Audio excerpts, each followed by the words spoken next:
दोस्तों, आज का टॉपिक क्या होगा? आज आप नया क्या सीखने वाले हैं, उस कॉन्सेप्ट की हम बाद में बात करेंगे। सबसे पहले मैं डायरेक्ट आपको लेके चलता हूँ वाउचर्स में। और वाउचर्स में जाने के बाद अभी सबसे पहले मैं एक सेल्स की एंट्री करने जा रहा हूँ। और सेल्स की एंट्री को आप ध्यान से देखिएगा कि उसमें क्या क्या डिटेल्स, क्या क्या बातें हम कर रहे हैं, और उसके बाद में आज नया क्या सीखने को आपको मिलेगा उसके भी हम बात करेंगे। बस एक छोटी सी रिक्वेस्ट है कि वीडियो को आप स्किप ना करें, ताकि हर एक कॉन्सेप्ट आपके नॉलेज में रहे और आप पूरा पूरा कॉन्सेप्ट जो है वो सीख सकें। तो दोस्तों, यहाँ पर हम एक सेल्स की एंट्री करने वाले हैं।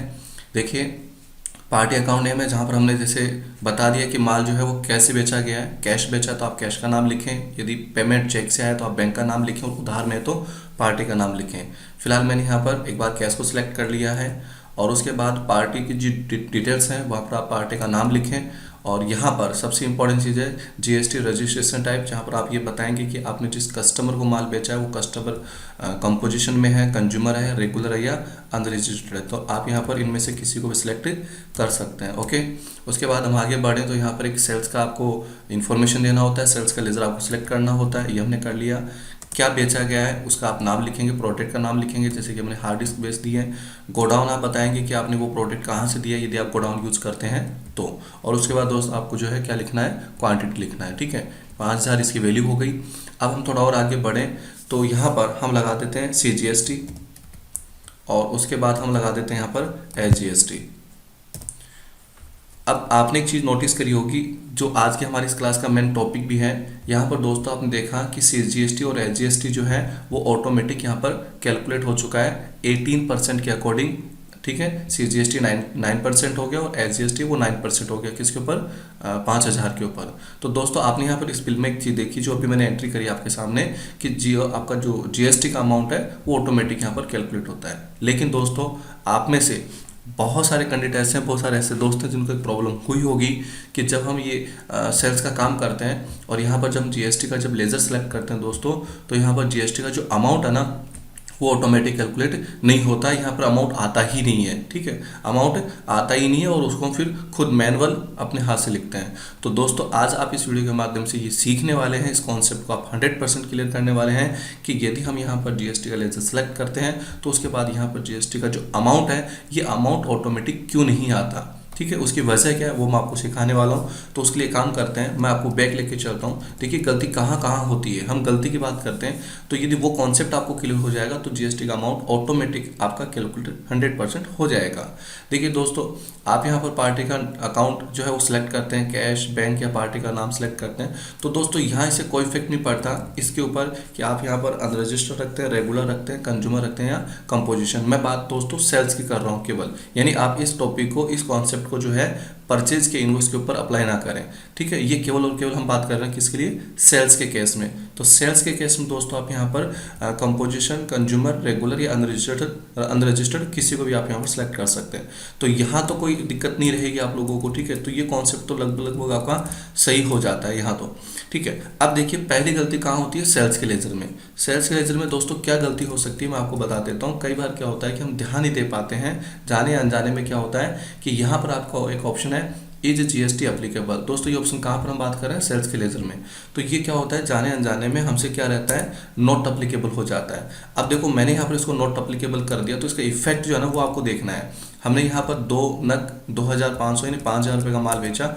तो दोस्तों अब आपने क्या देखा कि थोड़ी देर पहले जब अब जस्ट अभी हम एंट्री कर रहे थे तो जीएसटी का जो अमाउंट है CGST और SGST 450 और 450 रुपये दोस्तों वो ऑटोमेटिक आपके सामने अभी आया था। लेकिन मैंने जैसे सेल्स के लेजर में थोड़ा सा चेंज किया और उसके बाद आपने देखा कि जीएसटी का अमाउंट ऑटोमेटिक नहीं आया। तो दोस्तों आप समझ गए होंगे कि पहली गलती आपको जो है वो कहाँ से सुधारनी है।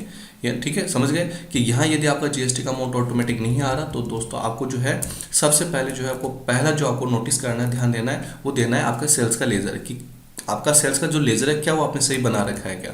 तो यहाँ पर आप आएंगे कंट्रोल+ एंटर करके, और यहाँ आपको देखना है कि ये अप्लीकेबल है या नॉट अप्लीकेबल है। यदि ये दोस्तों आपको नॉट अप्लीकेबल मिलता है तो आपकी जिम्मेदारी बनती है कि आप इसको क्या कर दें, अप्लीकेबल कर दें। और अप्लीकेबल करने के बाद आप देखेंगे तो जीएसटी का अमाउंट ऑटोमेटिक कैलकुलेट हो जाएगा। अब बात आती है दोस्तों कि मैंने आपको बताया कि सेल्स के लेजर में जाके आपको देखना है कि जीएसटी अप्लीकेबल है या नहीं है। यदि अप्लीकेबल नहीं है तो आप अप्लीकेबल कर दें। अब आपको लगता है कि नहीं सर, मेरा ये वाला पॉइंट है वो तो बिल्कुल सही है, मैंने सेल्स के लेजर में जीएसटी एप्लीकेबल कर रखा है, यहाँ पर एप्लीकेबल है, फिर भी मेरा अमाउंट जो है ऑटोमेटिक कैलकुलेट नहीं हो रहा है, तो मैं क्या करूं? तो दोस्तों उसका मैं दूसरा सॉल्यूशन आपको बता रहा हूं कि ये जो नेम ऑफ आइटम आपने सेलेक्ट कर रखा है, आपको नेम ऑफ आइटम के अंदर आपको जाना है, ठीक है, इसमें भी आपको चेंज करना है। चेंज क्या करना है वो देखिए दोस्तों, यदि आपने यहाँ पर जो नेम ऑफ आइटम है उसका यदि आपने ग्रुप यूज कर रखा है, क्या यूज कर रखा है दोस्तों? ग्रुप। जैसे मैंने यहाँ पर ले रखा है कंप्यूटर पार्ट्स, तो आपको देखना है कि आपको जीएसटी की जो रेट है, जीएसटी की रेट है वो आपको सेट करनी होगी। और दोस्तों ये आपको शायद अच्छे से पता होगा, ठीक है, कि जीएसटी की जो रेट है वो हम ग्रुप में भी सेट कर सकते हैं और पर्टिकुलर एक एक स्टॉक आइटम में भी सिलेक्ट कर सकते हैं। अब ये आपको देखना होगा कि आप जो काम कर रहे हैं वहाँ आप जीएसटी की रेट जो है वो ग्रुप में सेट करते हैं या पर्टिकुलर एक एक इंडिविजुअल आइटम के ऊपर आप सिलेक्ट करते हैं। यदि आप ग्रुप में देते हैं तो आप यहाँ पर कंट्रोल प्लस एंटर करेंगे। ध्यान रखना, कंप्यूटर पार्ट्स के मैं अंदर जा रहा हूँ डिटेल में, तो कंट्रोल प्लस एंटर आपको यहाँ यूज करना होगा और आपको यहाँ पर ये देखना होगा कि आपने जीएसटी की जो डिटेल है वो आपने यहाँ सेट कर रखी है या नहीं कर रखी है। जैसे कि मैं इसको यस कर लेता हूँ तो आपने यहाँ देखा कि मैंने जीएसटी की रेट ऑलरेडी सेट कर रखी है। लेकिन दोस्तों कई बार क्या होता है कि हम ध्यान नहीं दे पाते हैं, यहाँ पे हमसे गलती हो जाती है और ये क्या रहता है, अननोन। ठीक है, मैं स्टॉक आइटम को सेव कर देता हूँ। अब आपने देखा होगा कि मैंने पूरा वही प्रोसेस यूज किया, लेकिन उसके बावजूद भी जो है वो जीएसटी यहाँ पर कैलकुलेट नहीं हो पाया। तो दोस्तों मैंने आपको क्या बताया, आप फिर नोट कर लें इस चीज़ को कि यदि जीएसटी ऑटोमेटिक कैलकुलेट नहीं हो रहा है तो सबसे पहले आपको सेल्स के लेजर में जाके देखना होगा। मैं एक बार फिर थोड़ा सा रिपीट कर देता हूँ, ठीक है, ताकि ज़्यादा जो है कॉन्सेप्ट 100% क्लियर रहे। सेल्स के लेजर में आपको देखना है कि यहाँ पर अप्लीकेबल है या नहीं है। आपको लगता है कि आपने यहाँ पर अप्लीकेबल कर रखा है, आपने देख लिया, तो दोस्तों आपको दूसरी गलती कहाँ से सुधारनी है, स्टॉक आइटम के अंदर। स्टॉक आइटम के अंदर जाना है आपको और आपका जो ग्रुप है जो आपने यूज़ कर रखा है उसमें आपको जाना है और वहाँ पर आपको जीएसटी का जो है वो सेटअप करना है। ठीक है दोस्तों, लेकिन एक से साथ साथ में आपको और ध्यान रखनी है कि बहुत सारे दोस्त ऐसे हैं आप में से बहुत सारे कैंडिडेट ऐसे होंगे जो स्टॉक आइटम बनाते समय स्टॉक ग्रुप फैसिलिटी यूज़ नहीं करते। तो दोस्तों फिर आपको क्या करना होगा कि पर्टिकुलर उस स्टॉक आइटम के अंदर आके, जैसे कि अभी हम हार्ड डिस्क के अंदर है, तो आपको यहाँ पर जीएसटी का जो डिटेल है वो दोस्तों फिल करना होगा।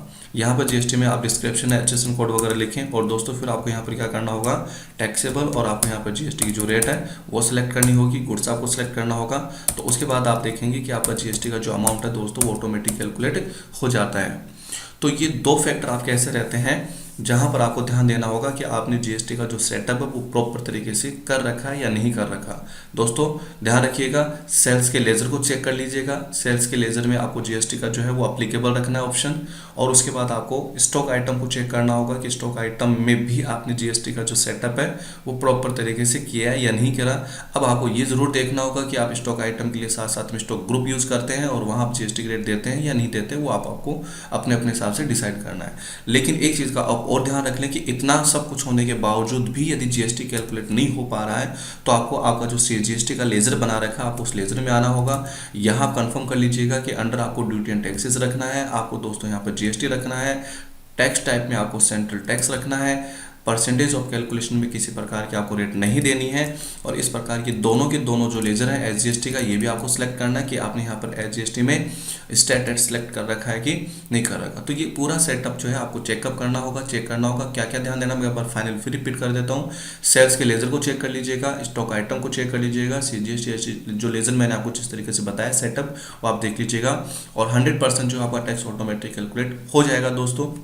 उसके बावजूद भी यदि नहीं हो पाता है तो आप कमेंट बॉक्स में लिखकर ज़रूर बताएं कि आपसे जो है ये कैलकुलेशन अभी नहीं हो पाई, ठीक है, तो उसका भी जो है समाधान आपको बता दिया जाएगा। आप डायरेक्ट जो है मेरे को कॉल भी कर सकते हैं, मेरा जो मोबाइल नंबर है वो आपको मैं डिस्क्रिप्शन में उपलब्ध करवा दूंगा दोस्तों। तो मिलते हैं जल्दी एक नए कॉन्सेप्ट और शानदार टॉपिक के साथ में, ठीक है। इसका आप प्रैक्टिकल है वो ज़रूर कर लीजिएगा।